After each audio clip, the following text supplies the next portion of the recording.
This is the Dollemore Daily, and I'm Jesse Dollemore. There's a lot of dum-dums in Congress. There's a tremendous number of idiots who have somehow succeeded by tripping into power, by somehow finagling a constituency to vote for them. Chief among them, I talk about her more than I would like. Listen, a lot of people say to me, well, why do you keep talking about Marjorie Taylor Greene? Talk about something else. I would love to talk about something else. But we face an existential crisis in this country that comes from a few different sources. One, white Christian nationalism, white supremacy, but also this fascistic movement toward banning books and teaching selective American history. And Marjorie Taylor Greene is part and parcel to this. She is a massive cog in the wheel of the machine that is driving us toward fascism, to create a clumsy metaphor. And the problem lies in the fact that she is a dum-dum. And it's not just me name-calling. She is not a smart person. She is an unintelligent goober. And unintelligent goobers, the unwashed, low-information audience, the MAGA morons of the world, they believe she is a heightened intellect, someone to revere, someone to look up to, someone from whom to get information. A woman who thinks 9/11 was a hoax, a woman who stalked and harassed school shooting survivors, who's believed that these are hoaxes, they're false flag operations. The water's making the frogs gay. She's one of these types.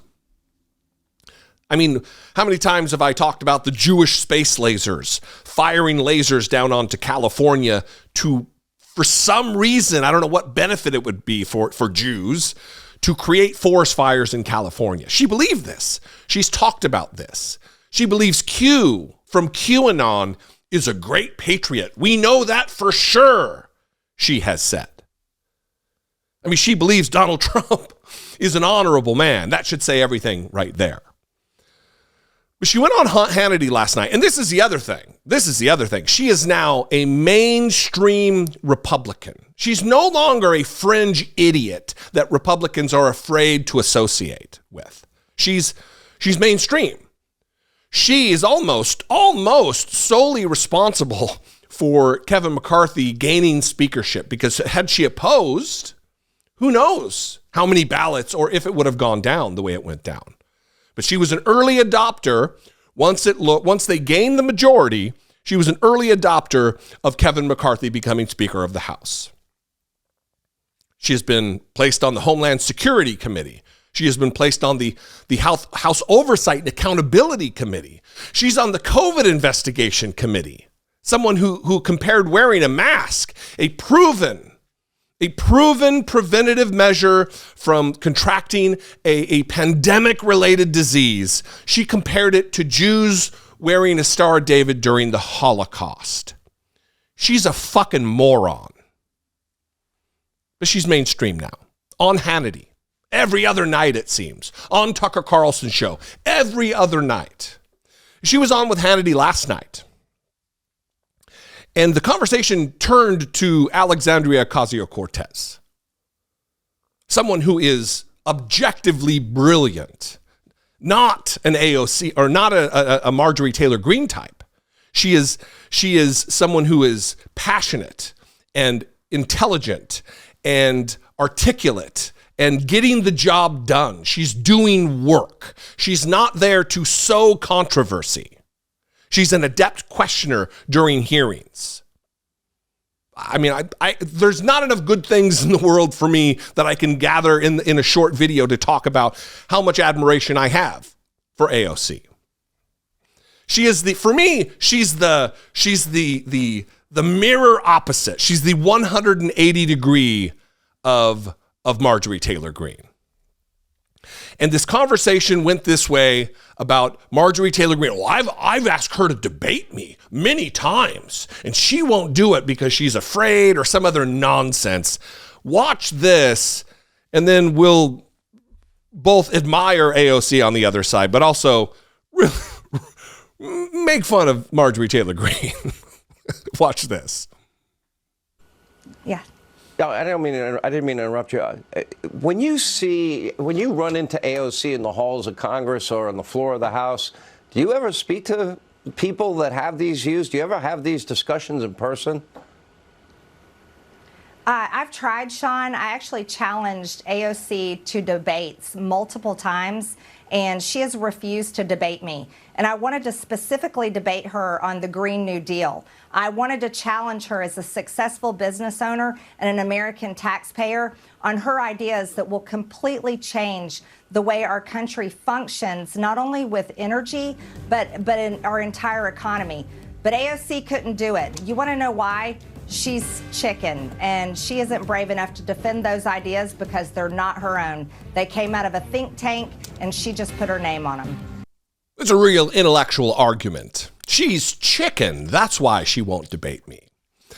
Listen, Marge, the reason AOC likely won't debate you is the same that if some jabbering child came up to me on the street and challenged me to a debate, I would walk away. What good is going to come of that? Marjorie Taylor Greene is here for the clicks. Marjorie Taylor Greene is here to sow chaos. She's making claims that AOC has never made. AOC doesn't say she invented the Green New Deal. It is her plan that she wrote. This entire conversation is the false flag. I yearn for a day where I can go back to talking about policy, things that are critically important, and not stop ringing the alarm bell about fascism in our country that Sean Hannity seems hell-bent to welcome in with their love of Donald Trump and these other ancillary radical figures who have become the norm in the Republican Party. Scary. And it needs a bright, shining light to shine on it. It needs the alarm bell to be sounded. It is a literal existential crisis to our democracy that we've got insurrectionists in Congress who are being welcomed on major news programs, entertainment, but news programs, to talk about what they think the direction of our country should be. What do you think about this? I'd love to know. You can call, leave me a brief voicemail, 714-576-4054. You can absolutely email me daily at dollemore.com. Listen, I would ask you that if you are in a financial position to help produce this program, to take part in the stated objective and mission of the program here and my podcast, I doubt it, that you do so. You may have thought about it in the past and it wasn't on your radar, or it just, it just becomes words. I would very much appreciate it if you consider it. You can click the join button below, become a channel member for $2 a month, $1.99 a month. Right here on YouTube, click that join button, become a channel member, or even better, go over to patreon.com/IDoubtItPodcast, and the same thing applies. $2 or $5 a month goes a long way to support our efforts here. We are growing, and good and big things are coming this year, and it's through your support that those things will happen. I love you guys. Follow me on social media. I am at Dollemore just about everywhere. Go subscribe to my podcast, I Doubt It, hosted by myself and Brittany Page, which we're getting ready to do video of a lot more frequently. The studio is getting ready to be set and good to go, and that is going to be a good time. Anyway, I will see you next time. I love you guys. I appreciate you very much. Be genuine. Take care of one another.